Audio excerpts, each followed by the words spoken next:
Hello, and welcome to the Werewolf by Night podcast bonus show. I'm Matt Howell. I'm Jacob Balcom. Thanks for joining us this week, Patreon supporters. We have a couple good things to talk about here. A few. We are going to talk about a werewolf-related film, and we're going to talk about a book and some music. Kind of the typical thing we've been doing this season. So this film was... Jacob picked this one from a pile I think I started at the beginning of the season of just potential films, right? Or did you find this on your own? No, don't blame me for picking this one. It was off of a list that we got that was just like werewolf films, and this was on there, not really accurately, by the way. So I put I think I just searched werewolf and Wolfman in Tubi because Tubi has a great selection of horror films. And there's a lot of shit, but there's a lot of good stuff.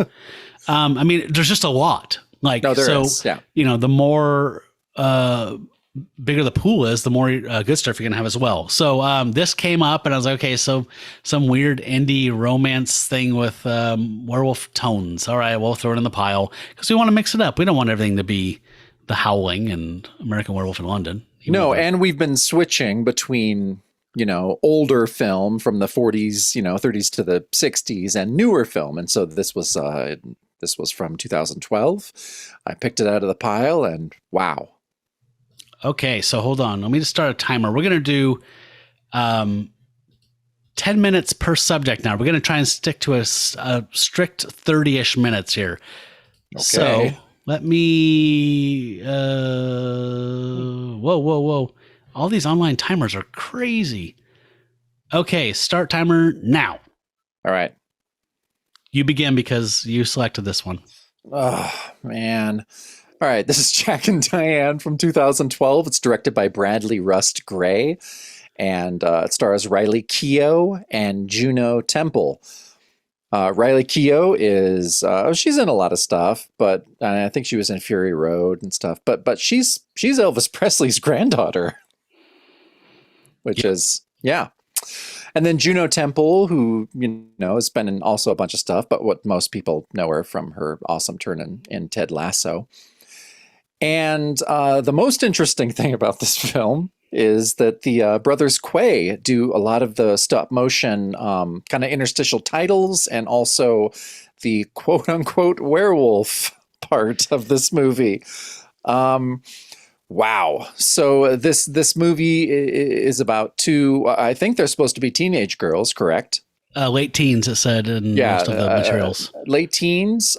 These two girls who get together and have a romance, a very physical romance, and there are werewolf overtones that are mainly done in either dream states or things that I guess is trying to be like, oh, they're budding, lesbian romance is supposed to, it's a lycanthropy as a metaphor for this, like what Ginger Snaps did, but good.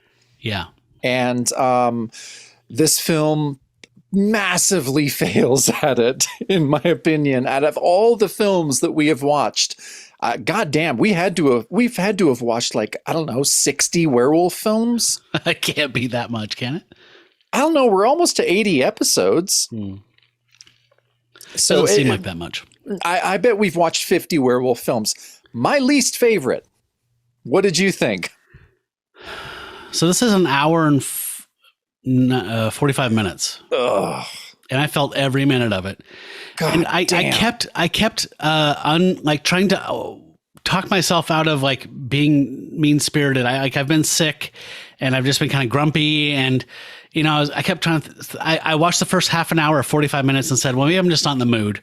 So I came back to 3 or 4 days later and watched the whole thing last night. And I took this big. I was all about.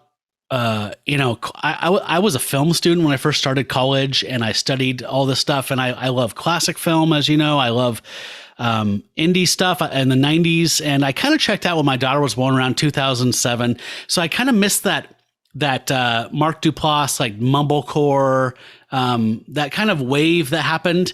I was not involved when the promise of digital video made filmmaking accessible to a wave of young filmmakers more cheaply. I missed out on a lot of that stuff. I think that was a lot of the pimples and probably more like Charles Burns' black hole period than puberty. But like there was some shit in there. So like I kind of checked back in after Athena was a little bit bigger. And I was like, all right, I'll watch some indie stuff. And I've kind of gotten into people. I saw Tangerine, that film that was shot on iPhones, and that's when I kind of came back into it. So I keep my eye on indie film, and this was like everything that I think like Laura Ingraham thinks of when you say indie film. Like someone on Fox News is like, oh, so there's a bunch of lesbians and everyone's just walking around. There's no script. And everyone mumbles and scratches their heads all the time and stares at each other. And there's this pretentious music. And like, this is what this is. This is literally what this is. Riley Keough, like this film is a love story, supposedly. I felt zero energy between these two people. I felt zero reason. I didn't understand. I don't need a bunch of exposition to explain who somebody is, but good filmmaking should tell me who a person is over an hour and 45 minutes. I knew nothing about either of these people. I don't understand why they like each other. I don't understand why they're attracted to each other. I don't understand what their feeling is of connectivity to each other. Nothing. It was gibberish. I hated it. I hated every fucking second of it. I felt like this was built around this guy going, wow, I came into contact with the brothers Quay, and they did this cool animation of like hair going around through gross organs inside of a body, like ropes. And so what if I extrapolated? Like, it felt like that was just like test footage that got expanded into this. Is garbage. And it says all this pretentious. Also, I checked out an indie rock at the same time when I was a new dad, like when I was in grad school and then I was a new dad. So I didn't listen to like indie music at all. So I missed this whole fucking Icelandic fucking electro pop indie shit. The entire soundtrack is a Icelandic pretentious pop music. It's so bad. Everything about it was so bad. Yeah, this film made me angry, and it made me angry to my core because it wasn't telling a story. It was all artifice, but it was artifice done so poorly. So I was reading, and on paper it sounds good. The filmmaker was like, okay, we set him up with mics and we shot them from really far away so it would be natural. And I was like, it did the opposite effect. Like it made their performances so wooden and terrible. I haven't seen Riley Keough in much stuff. I mean, I think probably Fury Road is the only other thing I've seen her in. And I've seen Juno Temple in stuff, and Juno Temple is great. Like, she's a great actress. And Riley Keough, I'm sure is fine, but she was so terrible in this. Like, I honestly think out of all the werewolf films that we've watched, and okay, so and so this is not a werewolf film. So there's these really kind of weird, not great. I mean, I like the Brothers Quay. I love like Street of Crocodiles and shit like that. Like, their stuff is great. Yeah, but and I would love to see like all of their footage from this film in a short film. I'm pretty sure it's 3 minutes. Yeah. Maybe 3 to 4. No, not even 4 minutes. It's 3 minutes tops of their, like weird, like hair and rope and a kind of werewolf monster that kind of looked like a werewolf with like a ginger snaps monster, kind of like that slimy, hairless. A little bit like the ginger snaps monster, but it was, oh my God, this movie was so bad and so pretentious in all the wrong ways. Like, even if a movie's pretentious but it's well done, I can at least be like, oh, that was well done. Like, I get it. Like, it was a little hoity-toity for me, but it was well done. This was not. 3 minutes. No, I'm saying we got 3 minutes. Oh, okay. We got 3 minutes. So no, terrible, terrible, terrible film. My least favorite film we have watched in the entire run of the show. I kept trying to get my head right around this and be like, okay, so, this is this guy's second film. Like, I kept going like, I like films that have no plot. I've watched plenty of films that have no plot. That's not the problem.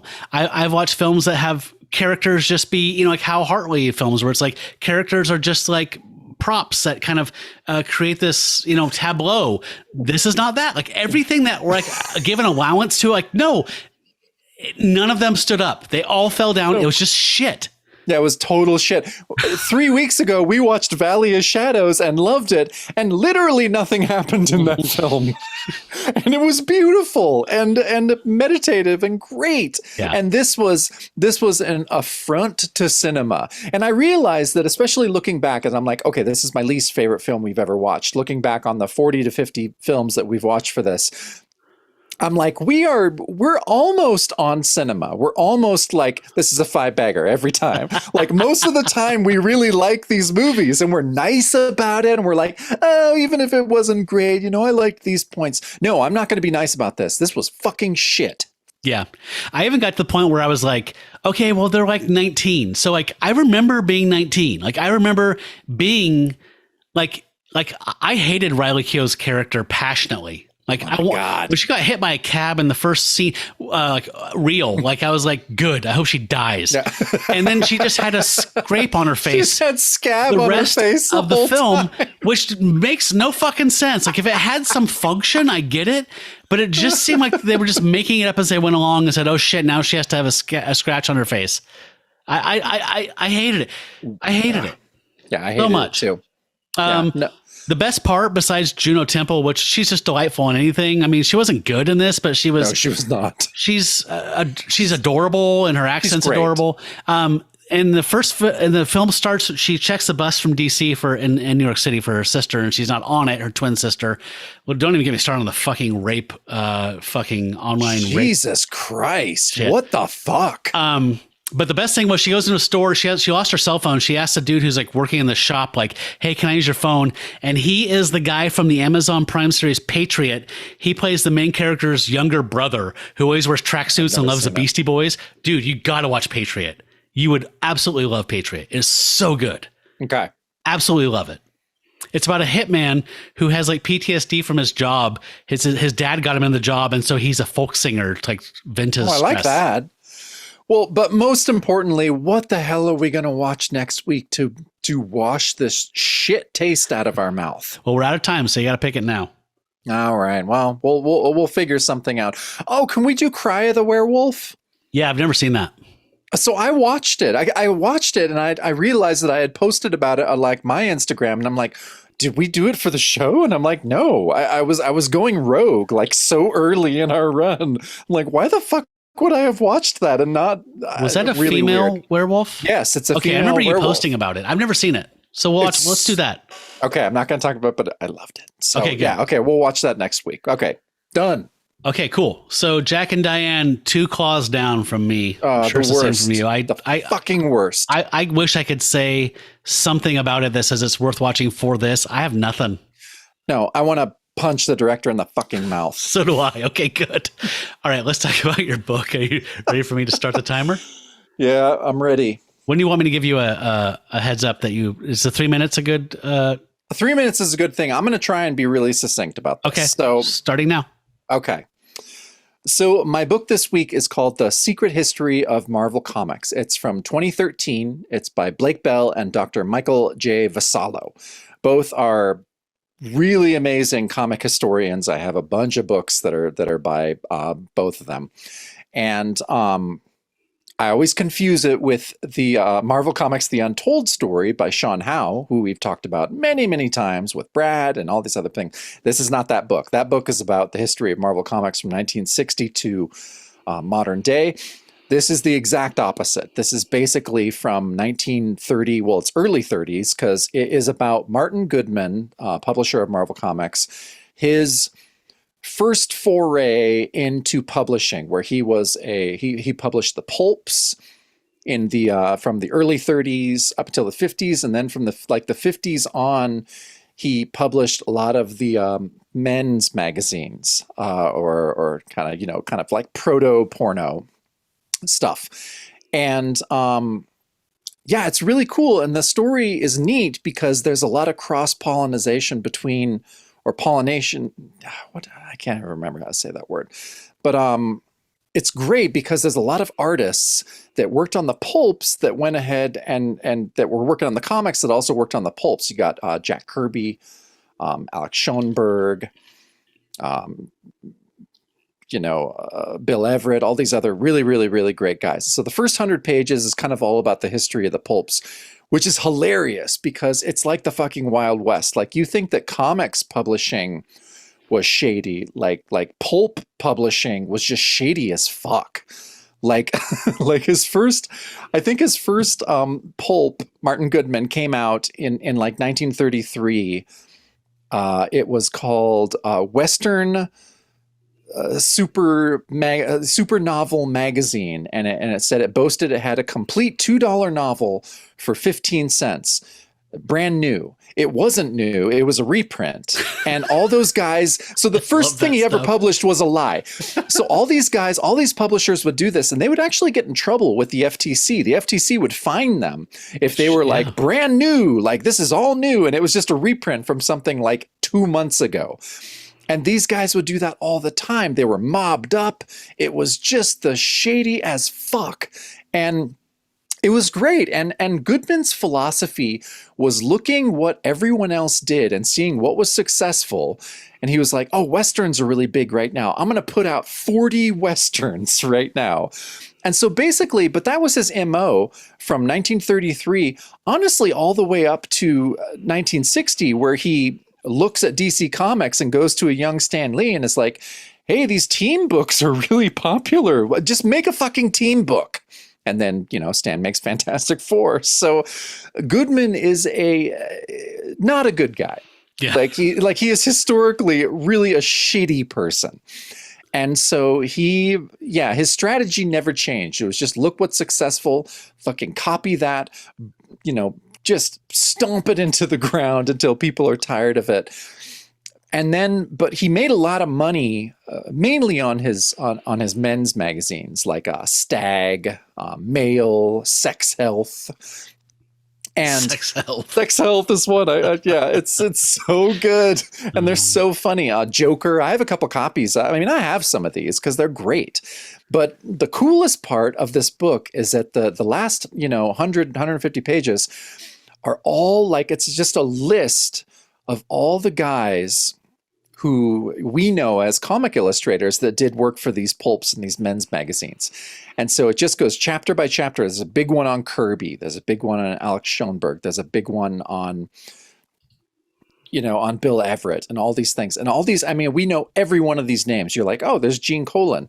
There's even Artie Simek is in there, and not as a letterer. Like, he drew these like little, like kind of risque one panel comics for some of the, like, all these guys, worked for Goodman in that division, and then also on the comics division eventually, but mainly, and Kirby just drew such cool shit. And so I think this book is invaluable for someone who loves the history of Marvel Comics, but also can enjoy pulps and the men's magazines from that time.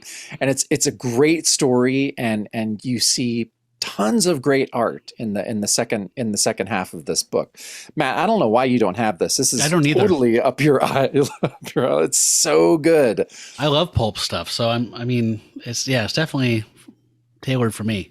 Yeah, it is. I really, really recommend it. I read it when it first came out, and I just picked it up the other day again, and was reminded of how much I fucking love it. So, yeah, highly recommend it.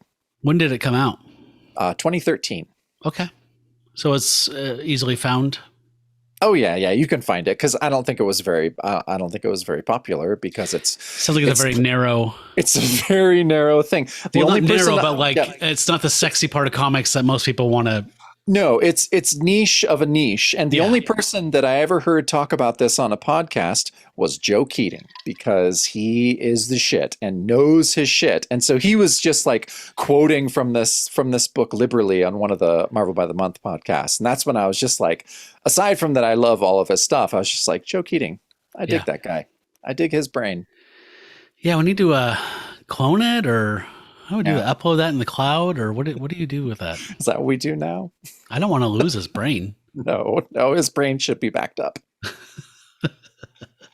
Old brain. That sounds really cool, man. Do you mind if I ask what the MSRP is? It was by Fantagraphics. It has an MSRP of those crooks of $39.99, but I know you can get it for probably half that on Amazon. Okay. I got mine for a lot cheaper than that. It had the little remainder line on the bottom. Oh, it's ruined. It's ruined. It's not mint anymore. I can't slap that. No, but yeah, just so cool. Okay, cool. Bet that was under 10 minutes. That was you. We're just coming up on the 3 minutes now. You have 3 minutes to do whatever you want. You can talk about, I don't know, your waning libido. No. I give. I yield, Senator. I yield those 3 minutes to our patrons. Okay. It's my gift to them. All right. You're not having to ramble about stupid shit. Oh, I finished my drink. I like stupid shit. It's kind of my bread and butter. Cool. Well, then I'm going to stop that timer. Do it. And reset it. Okay. Well, we're going really short. Mm-hmm. We're going to do it. We need to. All right. Okay. So my contribution is going to be talking about a band that I love. We talk about a lot of old stuff on here. I thought I'd talk about something more modern, even though it's kind of retro, I guess, in a way, but it's a band from San Diego called the Donkeys, and I absolutely love them. They are it's a 4-piece, but it was Timothy DiNardo, Jesse Gulati, Anthony Lukens, and Sam Sprague. But the founding guy, the lead guitar player, Jesse, has left in the last 5 years, and they've had a rotating guitar player come in when they tour. And this is a band that I first saw at a music festival called Pickathon, and they absolutely blew my mind. And then I saw them at Mississippi Studios, and I mean, the live shows are just fucking legendary. Some just soaring guitar parts, and you know, I've been skull baked there and just had transformative spiritual experiences. And then I bought some vinyl, went home and put the vinyl on. I was like, doesn't really translate in the studio as much. And I did want to preface this because that is a thing that I forget sometimes, that they are so good live and so electric, and the studio band is a different band, but they're still good. So if you hear this and you're interested at all in checking them out, I would check out their gateway album for me is Born with Stripes. Came out around 2012, 2013. That's the one that seems to be kind of middle of the road. They started in 2003. They did a self-titled album, which I can't heartily recommend. It's okay. It's got some good stuff. Then they did an album called a second album that's like Living on the Other Side. And it seems to be like they just threw out everything and just said, let's do 2 guitars and like shakers, and just did this super stripped down like CSN, like 4-track type of thing, which is like kind of Grateful Dead-ish. And then they did Day Trotter studio sessions, like 3 or 4 of them. They toured a lot, and then they came out with this Born with Stripes, excuse me. And they're an interesting band because they clearly love like the Grateful Dead, CSNY, but they love punk and they love like indie rock as well. And they're very kind of confusing. And so the pill that I give to most people that I think might like them is, like I say, imagine if the Grateful Dead was covering Pavement, or if Pavement was covering the Grateful Dead, and then I play them the song called I Like the Way You Walk.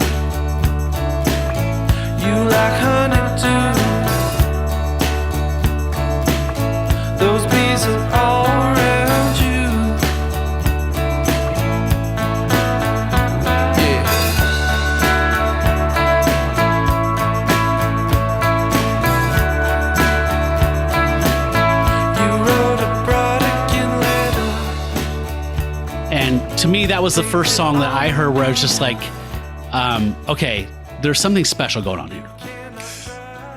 I really liked that song, and that's a perfect description. It really is. Yeah. And you know, unlike most indie guys, I love the Grateful Dead, and just as much as I love Pavement. So yeah. I really loved the tracks that you sent me, and I like that you sent me videos too, because some of the tracks, a couple of the tracks you sent me were like live in the studio, which I thought were really interesting. Yeah. So yeah, I that kind of chimey, weird early Pavement kind of thing, along with so that's Sam Sprague. He's a drummer. Everybody is a songwriter in here. This is another kind of schizo part of the band, is everybody writes songs. So I sent you an example of each of the members writing and singing one of their own songs. So they're kind of a hard band to get a handle on in that sense. So that was Sam Sprague, the drummer, singing that song. And I knew I loved them when I heard the lyric, you wrote a Brodigan letter, taped it on the mirror. I love Richard Brodigan. He's one of my favorite writers ever. And the fact that a guy wrote that lyric just fucking killed me. That and like, there's a line later where it's like, there's a house up on a hill. I bought a Coupe de Ville. We'll get out on that road. With you, I'm always home. Like, these very simple lines that just somehow just cut right to the core. Wow. As a band, like they're one of those bands where it's like you look them up on Ultimate Guitar, like, I want to play that song, and you look up and it's like, it's GCD. Like, okay. I wouldn't think you would have to look that up. No, but I mean, like, a lot of them, like, where it's like you look at, you're like, it's got to be kind of complicated. It's got to be kind of whatever or something. And it's like, no, these are all very straightforward. That's all 145 stuff. Yeah. Yeah. Like, one of my comforts through the pandemic was like tabbing out these songs and uploading them just so people could have them. Just like, it was just a meditative, like, calming thing for me. Yeah, there's that. And then, interesting note about them. They were the fictional band in the TV series Lost. They were, if you remember, in the later seasons, there was the Dharma Initiative stuff and all the time travel shit. But there was this band called Geronimo Jackson, and they were that band. And their song from the second album, Excelsior Lady, they rewrote to be Dharma Lady. And it's funny, I was reading an interview with Anthony Lucan, who is the keyboard player and another songwriter in the band. And he was saying, you know, it's funny, Geronimo Jackson is more famous than the Donkeys are. Like, they have a Facebook page with more followers and more everything. Like, everybody knows Geronimo Jackson more than they know us, but that's fine, I guess. But their third album, the one I said is a good gateway for them, is Born with Stripes. And that was mixed by Tom Monahan. I don't know if you know him, but he had Studio 45 in Connecticut, kind of a big deal indie producer. He has worked with the Pernice Brothers and some other guys. He's amazing. I'm trying to remember what else I sent you. I'm going to drop some stuff in here. One song that I wanted to share was Won't Let You Down. I bought this from them at a show after I saw them at Revolution Hall, and they were selling a 7-inch. And I don't normally buy 7 inches because I'm a lazy guy, and I don't like to turn vinyl over. But I was like, "Hey, Anthony, what is this one?" And he's like, "Oh, that's just like a Tom Petty song we kind of banged out and just recorded one day." And I was like, "Okay, I'll get it because I'm a completist." But he just did not sell me on that at all.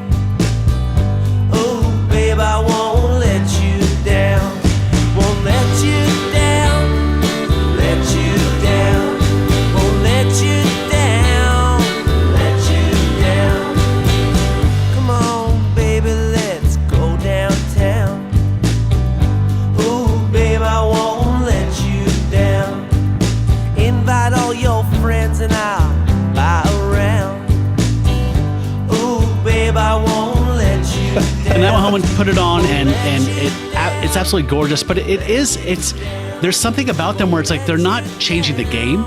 They don't want to change the game. There's no pretension. They just like playing music. And the way I would describe them to a lot of people is like, first of all, most of them surf. They're from San Diego. Like, they mostly are actually surfing. They're not poser dudes. They sound to me like you just surfed all day. The sun's starting to set. You just sat in the back of the truck and had a couple Coronas with your buddy and shared a joint and you're driving home.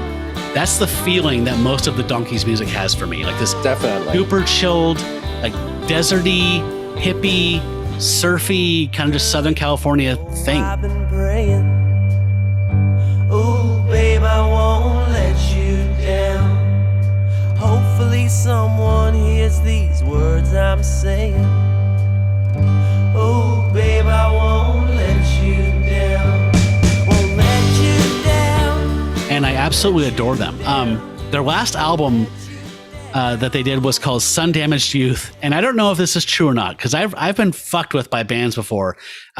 We opened for one of my favorite bands, the Swirlies, when I was in college in Eugene, and I was like, oh man, I read this press release thing about how you guys recorded your first album and then somebody broke in the van and stole it, and then you like recorded it again and the tapes melted and blah blah. And he's like, yeah, we were just fucking with that reporter. That didn't fucking happen. I was like, oh, I felt really fucking stupid. I was like 18, you know, but like, I don't know if this is true, but Sun Damaged Youth, the album they released like in 2018, is a concept album, and it comes in a beautiful gatefold album sleeve and has a huge booklet in it. And their story is they've gone, you know, going to Disneyland together. Most of them went to high school together. And so they go to Disneyland all the time, probably go get stoned and just hang out, you know, just a thing you do when you're in Southern California.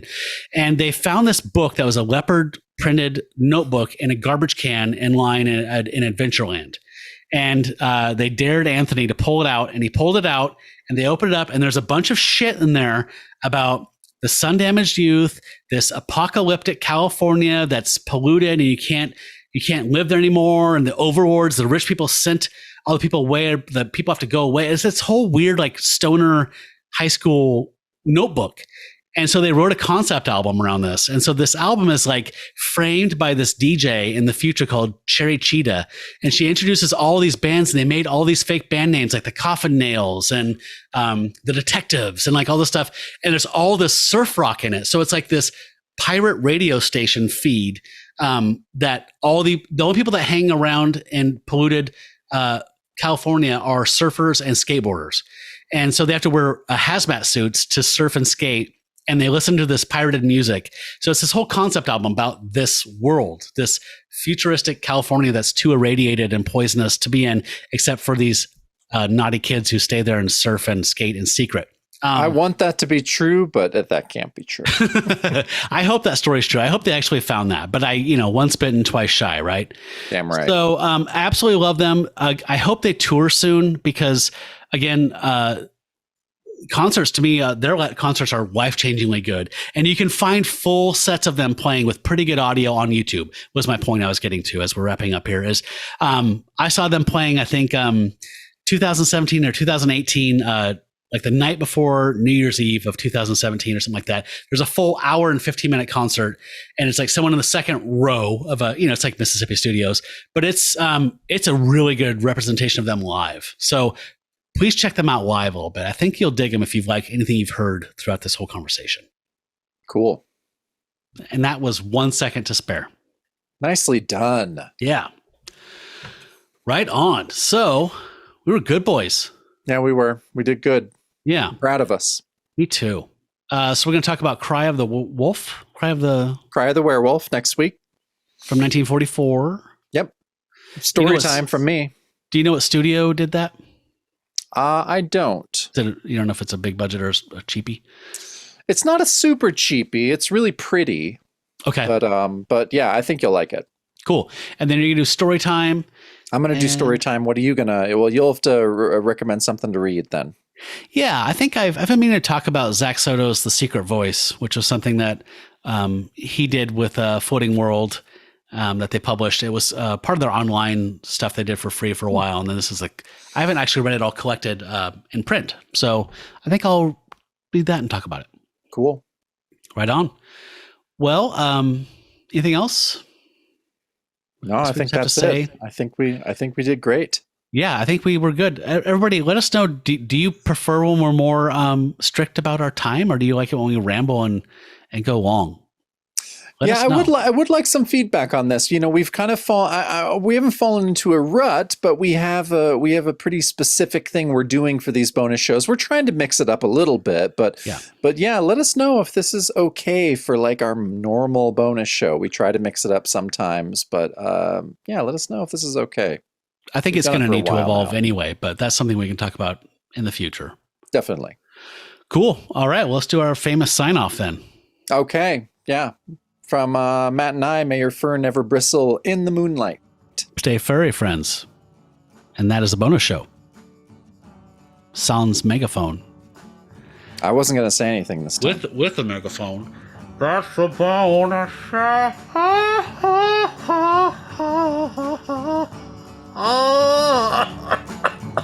Fucking COVID. Megaphone crooning care of COVID.